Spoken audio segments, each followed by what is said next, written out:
Copa আমেরিকার ফাইনালের মধ্য দিয়ে বিদায় নিয়েছেন ডি মারিয়া আন্তর্জাতিক ফুটবল থেকে, কিন্তু তার বিদায় অনেকেই মানতে পারছেন না। খোদ কোচ লিওনেল স্কালোনি তাকে আহ্বান জানিয়েছেন যেন আরও কিছুদিন জাতীয় দলের জার্সি পরে তিনি খেলেন।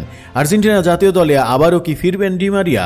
সদ্য শেষ হওয়া কোপা আমেরিকা শেষে আর্জেন্টাইন তারকা অবসর নেবেন সেটি আগেই জানিয়ে দিয়েছিলেন। ৩৬ বছর বয়সী এই ফুটবলারের আন্তর্জাতিক ক্যারিয়ার শেষ হয়েছে এমনটাই ধারণা করা হচ্ছে। টানা ৩টে আন্তর্জাতিক শিরোপাজয়ী কোচ স্কালোনির সঙ্গে দলের তারকা মিডফিল্ডার নিকোলাস তালিফিকেও ইঙ্গিত দিয়েছেন, তবে ডি মারিয়া সহজেই মন পরিবর্তন করবেন না সেটাও বুঝতে পারছেন কোচ। ইঙ্গিতটা ছিল ডি মারিয়া হয়তো তাদের অনুরোধে ফিরবেন আবার আন্তর্জাতিক ফুটবলে। অবসরের পর সতীর্থ এবং কোচের সঙ্গে ডি মারিয়া ইতিমধ্যেই কথা বলেছেন। কোচ চেয়েছিলেন ২০২৫ সালে স্পেন আর্জেন্টিনার লা ফিনালিসিমা খেলে অবসরে যাক ডি মারিয়া। স্কালোনির সঙ্গে আলাপচারিতায় অবশ্য ডি মারিয়ার কাছ থেকে ইতিবাচক কিছুই পাওয়া যায়নি।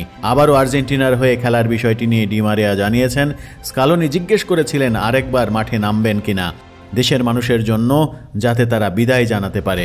তখন আমি তাকে বলেছিলাম আমি ব্রাজিলকে মারাকানায় হারিয়েছি, সবই জিতেছি আমি, এরপর কোপায় দ্বিতীয়বার চ্যাম্পিয়ন হলাম। এখন যেভাবে বিদায় বলেছি আমার মতে এটা সবচেয়ে সেরা সময়। আমি আবারও আসার কথা জানিয়েছি, তবে খেলার জন্য নয়।